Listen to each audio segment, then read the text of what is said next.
All right, we're live. Rebecca Kowalewicz, the VP of Digital at ClearBridge Branding. Thanks so much for joining me today. Thanks for having me, James. Awesome. Cool. Well, love to really kind of dive right into it. You've obviously been a real veteran in the media space and digital space for a long time. Could you kind of explain and break down kind of how you got into it? I know you jumped around in a few different places, but really ended up like being real early on in like kind of social media marketing and all that. Yeah, social media before it was called social media. So way back a long time ago, I won't say how long ago, but back when I lived in the Midwest, I would do promotions for bands, for local bands. And so if anybody can remember things like Flickr and, pre MySpace stuff, yeah, so that was where we were doing it. And of course, picking up MySpace. And then it sort of just kind of landed in my lap. I was working for a company, an arts and crafts company that is unfortunately no longer with us. And I was in their training and development. I do voiceovers as well. So I was kind of doing that and writing and all that stuff. And they collapsed that department and they're like, well, what can we do with her? And they just kind of threw me into marketing. And my background's not marketing, right? So I'm marketing, my background's journalism and philosophy, two great topics there. So what happened is they're like, we need someone to do this social media thing. And I'm like, wow, this is a thing. I didn't know you could get paid for doing this. I've been doing this for bands for free, like for years. And it just kind of snowballs, fast forward, 15 years. And that's kind of how I got into it. So, of course, different types of industries. I've done the arts and crafts industry. I've done the music industry professionally. I worked for Ibanez Guitars and Tom Drums and just kind of went into different things until I landed where I've been for the past 12 plus years with Clearbridge Branding Agency, which has given me a breadth of knowledge on different verticals. So everything from elder law and elder care to jewelry stores and everything. It's been great though. I've loved it. And I love finding different strategies and how they work, maybe for one industry, but maybe not the other. And so it's been a challenge, but it's been a fun challenge. And I think anybody in that industry who works in an agency kind of understands, unless they're a niche agency, what those challenges are, but it just keeps you going. Like there's nothing ever like nothing the same ever, anytime, any day, every day is different, which is cool. Yeah, absolutely. I always tell her like we're in the problem solving business at the end of the day. When you're like like agencies are fundamentally a service base, so that we provide a service to our clientele, and like our real main service fundamentally is to problem solve, is to like figure out a solution to their marketing and branding needs. And then there's just multiple different tactics and strategies to go out and do that. But fundamentally, it's like solving problems. So like every single client kind of has a different problem you need to solve for. You use the kind of the same tools, but you build a different solution, I'd say, always out of it. Yeah, it's definitely you're definitely spot on with that, but I'd like to add another layer to that and say it's also storytelling because we've seen of marketers who've been in the industry for quite some time how things have changed and evolved. And so of course we have the, identify a pain point, find the solution, but also like tell the story because we're in, especially in the social media and digital space, we're in a time period where people want to connect with the brand and feel like they have the same um ethics and morals, and there's like some sort of relationship there, like they identify with them, right? And so it's saying, look, we understand that you have this problem and we're going to fix it, but we also want to tell your story to help to get you in front of that audience. So it's evolved a little bit into to be a little bit more complex, especially when you have social media, which is going like this. And you have so many competitors out there doing their TikToks and the Instagram reels and all that. How do you solve the problem, but do it in a way that's relatable to your audience? Yeah, because that's really what's going to help brands really stick out, right? Is that storytelling that has some emotional connection to the clientele or the customers that they're trying to connect with or reach. Right. Is how do you bridge that gap? Because there's so much noise, there's so much competition from your direct competitors, and then just everybody else is fighting for your ideal customers or your clientele's attention. That everybody's like in this attention seeking mode. So what are some strategies you found that kind of really help break through all the clutter, all the noise on social media? Learn the algorithm for each platform as best as you can. And I know some of them keep them close to their chest, but do the best that you can to know what works and what doesn't work. But and while you're learning the algorithm for each platform, understand your audience, right? And know that an audience on LinkedIn could be the exact same audience that you have on Facebook, but they're there for two different reasons. So craft your content towards that audience and the time that they're there. For example, and this may not be everyone, but when I'm on LinkedIn, I'm in work mode. I am there for promotion and for for work. But when I'm on, say, Instagram or TikTok or Facebook or whatever, I'm there more for fun or learning, right? So I'm not going to want to digest the same content or consume the same content rather that I am going to be looking at on LinkedIn. So it's understanding your audiences and what type of content they consume on each of the platforms. So those are the two things because, some like for example, YouTube's starting to give us analytics that things content may be better if it is longer now, right? But everyone's like, but shorts and short things, and now we're seeing kind of a shift there. So is that real? Well, test it with your audience. Find out first. Don't just go in and go, okay, the algorithm wants this, and we know the algorithm wants this, so we're going to do that. Great, that's good to know. But what does your audience want? So those are your starting points for trying to reach the people that matter.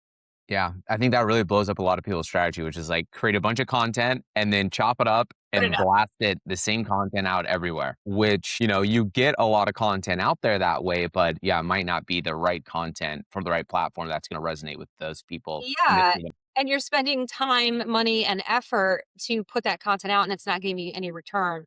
At that point, why even bother, right? Because you're just wasting money, and that's really a shame because it has to be thought out. And yeah, 100%. I've seen so many people like just throw this out everywhere and just to see what sticks, and it's not the right effort. There has to be some strategy in it.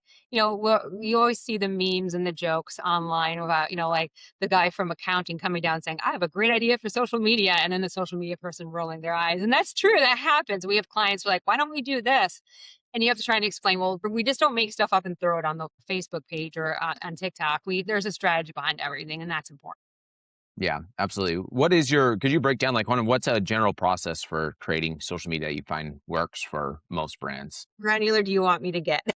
Like, like high level boulders, like is it like, is there a lot of planning and prep time? Like, does it come back to research? And Yeah. then how much is focused on like, actually filming the content and development? Like, what's the balance there? Because I think a lot of people will just dive right into just like, we just got to go film content. And I think a lot of people are missing like a process or steps before that, which is like, you should really prep and think through like who your audience is, what your message really is, what are you trying to get out there, all of those things. Yeah. So it starts with knowing your audience like we just talked about. And once you've gotten all that the basic one-on-one stuff, the foundation, right? You can't put your roof on until you build the foundation. Once you have that foundation and then it's taking a look at what you've done in the past. And that's okay, even if it's something that you didn't do, but what your company or the company your client is, what they've done, and take a look at what works there.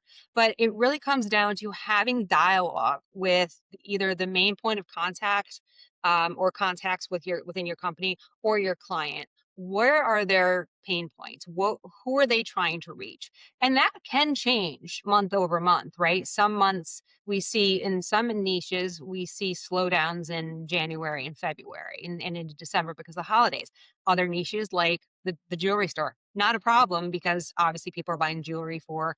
So we tend to take a look and see where slowdowns are occurring and where we can try and push, maybe give a little love to certain aspects of that business. So that dialogue and those meetings are really, really important. Having weekly, bi-weekly meetings is just our gold standard here. And we have to meet with you because we need to know what's going on. The difference between working in an agency and in a company, I feel like in a company it can be a little bit easier because you're in there living it and breathing it, right? And you're talking to, Bob in accounting and Jill in, loss prevention. And so you kind of get that. But when you're not there and inside the client's company, you need to have that open dialogue and that relationship. So, first of all, is knowing that. Then, second of all, is going out and putting out an outline. What is it? How can we address these pain points? Is it educational? Is it funny? What are your, key pillars? And then outlining the content from there. Once you get that content, then it's going out and creating it and making sure that it's then done for each particular platform in the right way. So we may put a video out that you can see on Facebook, on LinkedIn, but it's going to have a different angle. So you're going to learn something different from a Facebook version versus a LinkedIn version because we have two different audiences. We have a couple of clients in the elder care and elder law field, particularly in the elder law field, who their audiences are LinkedIn, are professionals in the elder care field. We're not going to do the same content on Facebook, but we can repurpose the video to do it at for a different angle for that audience. Got it. Yeah. Yeah, I think that's where a lot of people could use a lot of help is just really like thinking through like what does that full process look like? And yeah, you're totally right. Like the differences between like being in versus like at an agency, your probably process and your planning are going to be partially different as well. Right. Just looking back kind of on all the kind of, the development of social media over the years, what have you seen has been kind of the staples and principles that have been consistent in social media? And then what are some of the big changes that like you're doing now that maybe you weren't doing 5 years ago or Yeah. 7 years ago? One thing that we've seen consistently since, MySpace happened and people started using that and all the things from way back when is community. It's always been about community. Have we as marketers always used it as community? No. It started that way and then it just went into like promotion. And you talk about that 80-20 balance of, promotion versus educational, informational, etc. That just went away for a while. And then the shift, and I think the shift was expedited by COVID-19, where people wanted that familiarity, that relationship, and that community instead of going in there and saying, going onto Reddit, for example, and just typing and promotion, answer questions, build those relationships. Social media is looked at as, for lack of a better term, it's looked at as an instant, I should be able to sell stuff right away. We had Hmm. a client a number of years ago, I'm digressing slightly, who did waterproofing basements.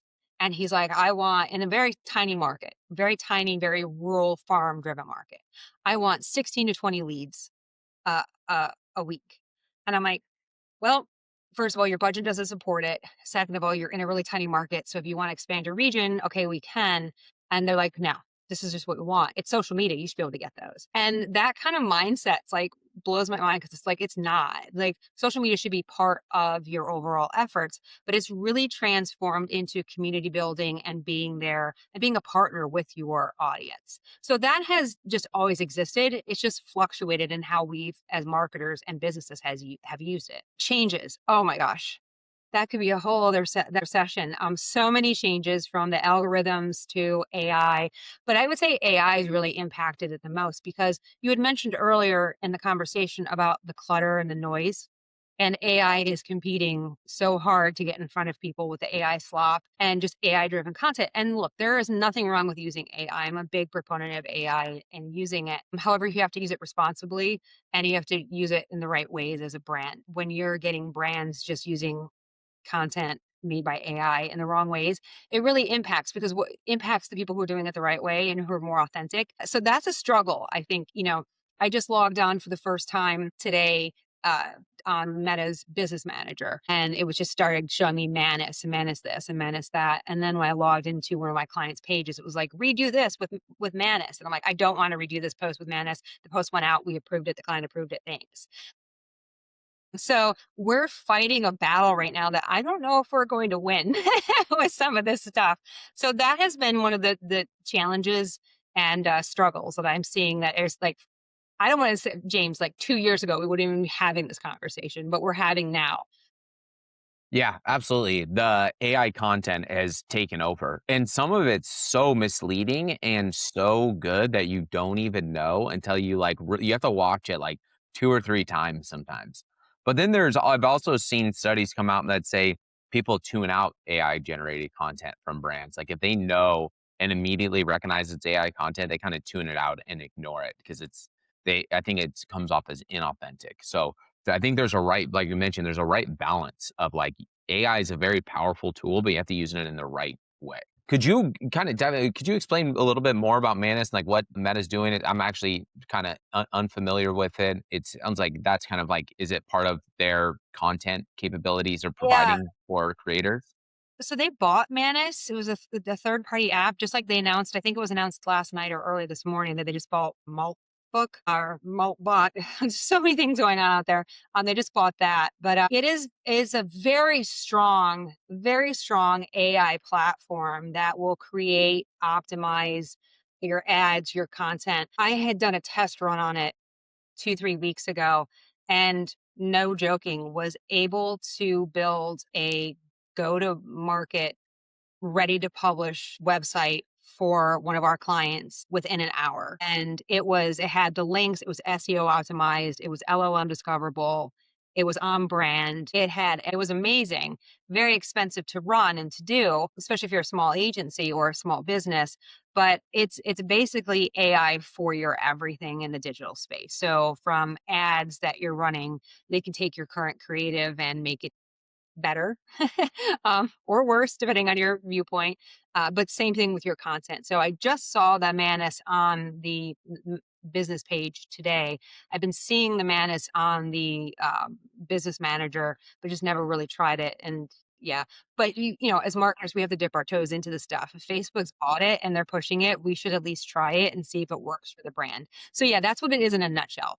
Still Got it. you out there. But heavy focus on, like, content creation, right? Like, it can help you Yes. create content. That's kinda, like, Yes. fundamentally what it Exactly. does? Yep. Yeah, yeah. So, whether that's for organic posts or paid ads, or create video or image content. And Menace is so much more than that, but within the context of Facebook, that's really what, they're pushing for it now. The one concern that I have is there was a rumor, and again, there's a rumor, so Facebook is very changeable. There's a rumor that Facebook wanted to use AI to make AI profiles, Mhm. and I I don't see the advantage of that at this point because that are these AI profiles going to buy a diamond ring? Are they going to need a will or estate planning? Like, it doesn't make any sense. So I think in my perspective right now, could this is as of right now, it could change in 6 months. It just seems to devalue any of the platforms that are going to be using this. And we know that what Facebook does tends to get roll into Instagram, tends to get picked up by all these others, right? So a little concerned with them using, and I think that was fostered by the fact that they bought this book, the Claude, Yeah, AI Claude agent thing, yeah. platform. Yeah. So, it's exciting to use new technology. You have to love new technology. You have to love new things to do this in this particular space, but you also have to be very careful about it because does this give value to your clients or to your company? And that's right now we're in that discovery phase of is that what's going to happen? I don't know because this is all rolling so quickly that it's hard to keep up with sometimes. Yeah, absolutely. Just to kinda pivot a little bit, I'm curious your thoughts on is there another element of social media I've seen like, come on a rise, you talked about kinda community earlier, was, like, the community-driven platforms and everything. What's your kind of opinion of those? Do you have experience with those? And, like, how do you see that kind of expanding out? Is getting people off of Instagram and Facebook, more open network social media community platforms to these more drilled down tighter communities, whether it's like you have like Circle and mastermind.com and school and all these other ones. What's your kind of, do you think that is that an evolution and an advancement of community building or kind of the same thing? Do you think those are necessary? What have you seen with those?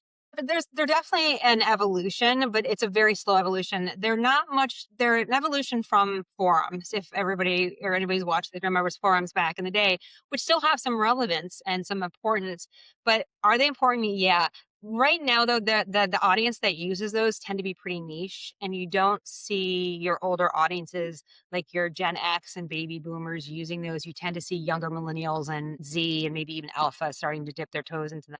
Is there value? Yes. It's just you have to use it the right way and you have to be on there and be a participant. And that can be hard for some people because how often are you on there? And who's going to be on there doing it for you? Do they know all the answers to the right answers to the questions they're being asked? What is what's the value base? I would have to say that using that these community based forums, like even like a Discord, has to be handled differently than how you would handle, say, Facebook or Instagram, your core, right? The legendary ones that we all know and sort of love. So that has to be handled differently than that.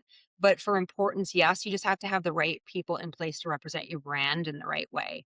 So they are important. And as we tend to kind of overdo things in the marketing world, right? We'll go and take it all the way to the end and then go, wow, we need to kind of scale back. And I think we're kind of at this position now in marketing where we're getting some kickback from too much AI. We're getting kickback maybe a little bit too much from influencers who are still really important, but we're starting to see people go, I don't trust anymore Kim Kardashian throwouts out there because we know she's getting paid $1 million for this. Is it really authentic? Does it still work? Yeah, that's why brands still do it. But we're starting to see a little bit of chatter, and people are going, not really trusting this. And what we're going to do is we're going to expand to a certain point. We're going to have to contract, and I think that is where these community-based platforms are going to benefit because people are going to want to get smaller. We're already seeing that with recommendations, but of using your messenger based marketing and doing stuff that's more one-on-one, and that's a trend that's been being talked about for a couple of years. So I think those platforms will benefit from that when it eventually kind of implodes and says we got to reset. Yeah, absolutely. Yeah, that makes sense because yeah, those they just take way more time and commitment Yeah, across the board. It's like you need a strong community manager that can be in there consistently talking and communicating with everybody. But that's what I was wondering. Like I've seen a lot of smaller companies or companies that are more mainly educational focused, like digital education, online education type. But I'm wondering if like is there gonna bridge a gap of like larger brands and mid-sized to large brands get to the level of using those.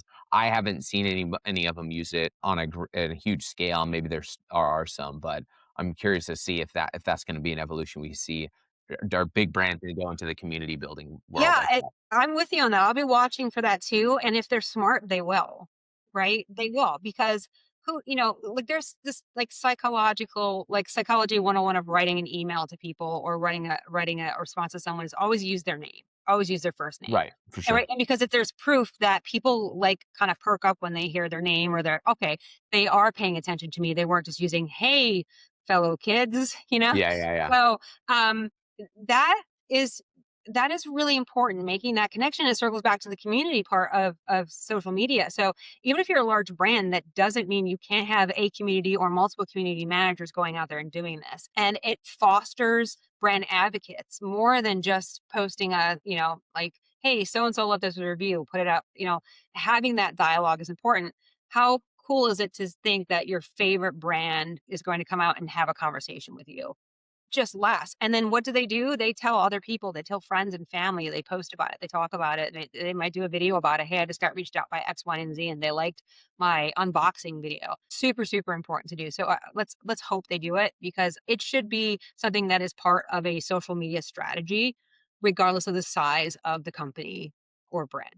Yeah, absolutely. I think I've seen and experienced that firsthand. People get are like enamored when like a big brand or a big influencer's response to them online. Like that's a big deal. Like you talk about like relationship community, like I think that's what tightens the thread of like a community and a relationship that brands or people can have with their customers or clients or their Absolutely. audience is like having that two-way because that's what I always thought of social media is like it's two-way communication. Like social media shouldn't just be a one-way dump from the brand. It has to be two-way communication where the brand and the page and the audience can interact with each other. Like that's the premise. Absolutely, James. I've done so many trainings and so many speeches on social media throughout the years, and a lot of it has changed. But there's one thing that I always say is that never forget the social in social media. That is the most important aspect. This is not a one-way street. It's the equivalent of like someone calling your company or calling your business and letting the phone ring and never picking it up. Would you do that? Like, no, you wouldn't. You would pick up the phone. It's the same thing. We're just in a different environment. So the social aspect is super important.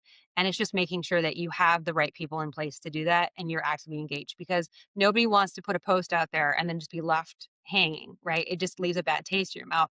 I remember this was years and years and years ago when the brand Method first launched. They're cleaning, organic, cleaning, animal friendly. And I'm very much into all that stuff. So I don't remember if it was a forum or what it was, but they came out and I was like, I love this product. It smells great. Thank you for being eco friendly, yada, yada, yada. And they sent me like some free products and like a bag that said Method. And I'll tell you, obviously, I use the product, but the bag and the cloths, I still use those. I still have them. And my number one preference is Method because 15 years ago, however long it was, they reached out to me and said, hey, thanks for being a brand advocate. They have won a lifelong customer because of a simple tote bag and some cleaning cloths, right? So it's that kind of stuff that is important to people.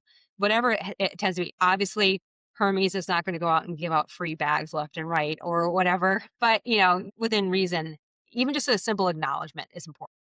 100%. Yeah, that just the connection, communication alone, I think goes a long way.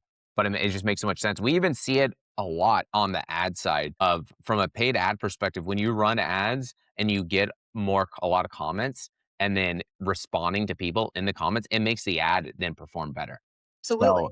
you like get this exponential effect when you get this two-way communication happening in the comment section and more shares and everything else. And I think the brands can really drive that by like by interacting more. I think it just comes down to the volume. I think is intimidating for a lot of people if they don't have the people in place to manage it. And that's why you have to be smart with like bringing on a clear bridge branding to help you out with the social media or having somebody dedicated in house to kind of ongoing management of it. But I think that's where people get overwhelmed is the sheer volume of the responses can get overwhelming, but Yeah.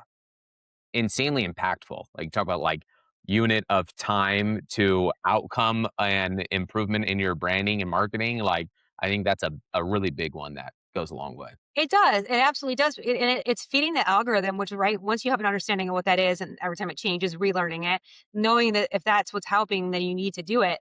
And it is overwhelming because it's not only just the volume, James. It's that it never shuts off. Right? It never turns off. So if in most businesses, at least in the niches that we work with, don't have the bandwidth to have people doing it 24/7. So, you wake up in the morning and you've got this long list of things you have to go through. But it is really scary, but it's important, right? This is the way things are, and you have to invest in that time and money. Do you necessarily need to have someone answering a message at 2 o'clock in the morning? Probably not.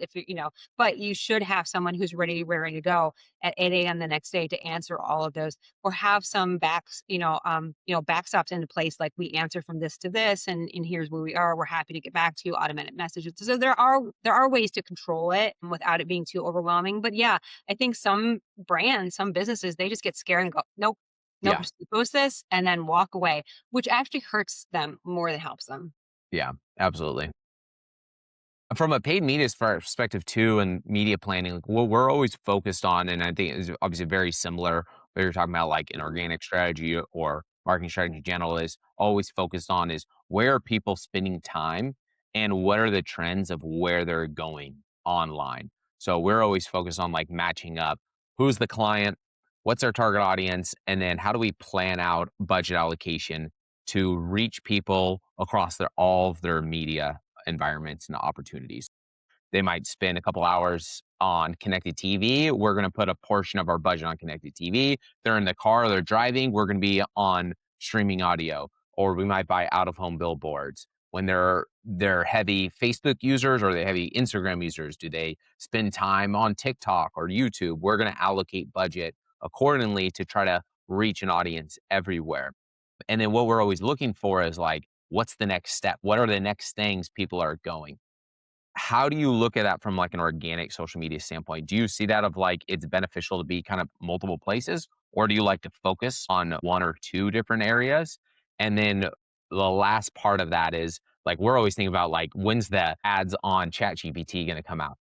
Do you see any new social media channels that are going to open up over the next so many years? I was like TikTok's been probably the biggest one recently that really blew up over the last couple of years. But do you see any new social media apps or platforms popping up and growing exponentially? Thing that I'm super excited about because I get excited about every new social media platform. I'm like, this is great. I'm going to sign up. And then I'm like, then it goes, wah, wah, wah, right? Yeah, yeah. So that kind of stinks. Right now, we're so saturated with so many new things. And the focus really is on the AI stuff that it's just been, I think, oh my gosh, was it Jack Dorsey's starting something? Was supposed to be kind of Twitterish, but is not Well, Twitter. there was like Blue Sky Yeah, Blue Sky, and Lemonade, then Threads that Meta came out with. still, yeah, hanging on there because And then with did Jack Dorsey come out with something else?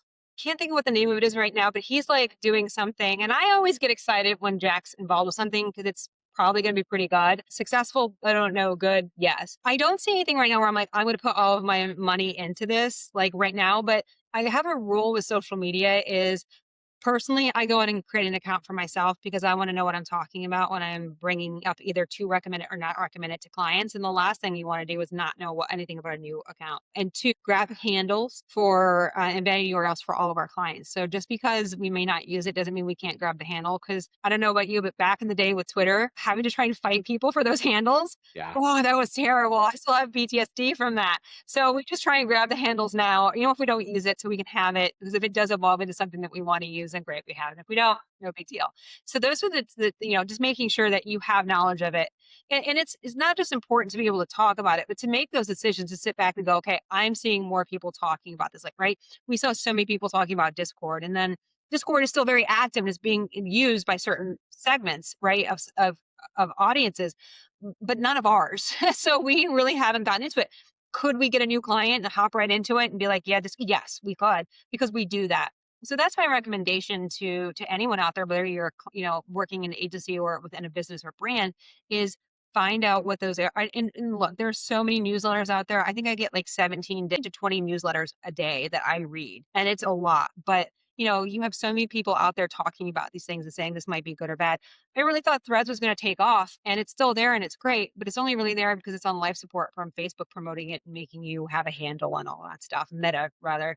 So anything right now, I don't think there's anything right now I'm like, this is going to be a game changer. It's just really surprising sometimes to see what takes off and what fails, because there's some stuff Yeah. I would have put money on and I would have lost. Yeah. My guess is the biggest thing that seems to really drive social media growth is a younger audience that's like, we don't want to be on where our parents, other people are on, so we're gonna go on our own, and then a new one pops up. Like seems to happen with Snapchat and TikTok and Instagram. I was part of the Instagram generation with that, although I also had a MySpace and a Facebook, and then we went to Instagram. Old school. Yeah. Got Yeah. it.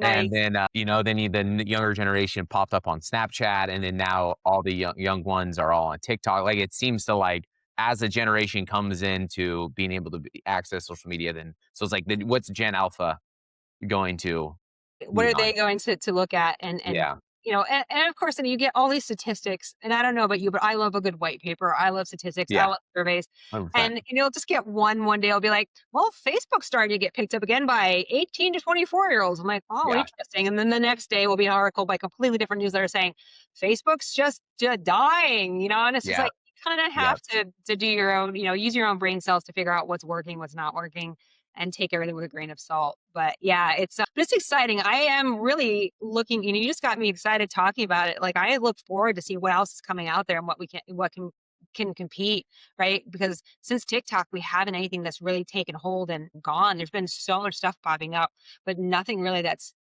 gone all the way with it since then. Yeah. Do you see any growth or any opportunity in, like, the virtual augmented reality world of that being a part of the social media strategy of, like, the metaverse that Meta's trying to create or whatnot? I wish, because I'll tell you, somewhere around Pennsylvania, New Jersey, there are Rolling Stones posters that play music all over, because I was using AI when before augmented reality, sorry, AR, before AR was even a thing. There was an app, and I'm a big Rolling Stones fan, and you could drop posters in your favorite locations, and anybody who had the app could see them. Like, I guess like pre-Pokemon, whatever, Pokemon Go, and I loved it. I'm like, this is gonna take off. And then it was like my husband was like, no, it's not. And I'm like, yeah, he was right. It didn't. And so I loved it. I thought it was great. And I also love Foursquare and being mayors of things. Again, maybe I'm not as trendy as I thought I was.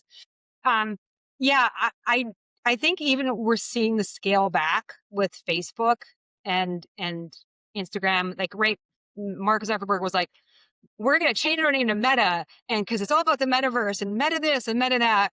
And then it's kinda like, yeah, we're gonna just fire all these people and maybe put the money in other things. So Yeah, I think they moved all into AI. And it seems like they're, like, diverting all the resources into AI and building that up. yeah. Yeah. So I me personally would love it. I think it's fun. I'm into that kind of stuff. Is that going no one else is apparently. So I still see there's going to be some stuff there for sure. Look, we see trends with people trying on new haircuts and clothes. And I see the augmented reality definitely beneficial for like the fashion industry and anything like with glasses and things that you can try on.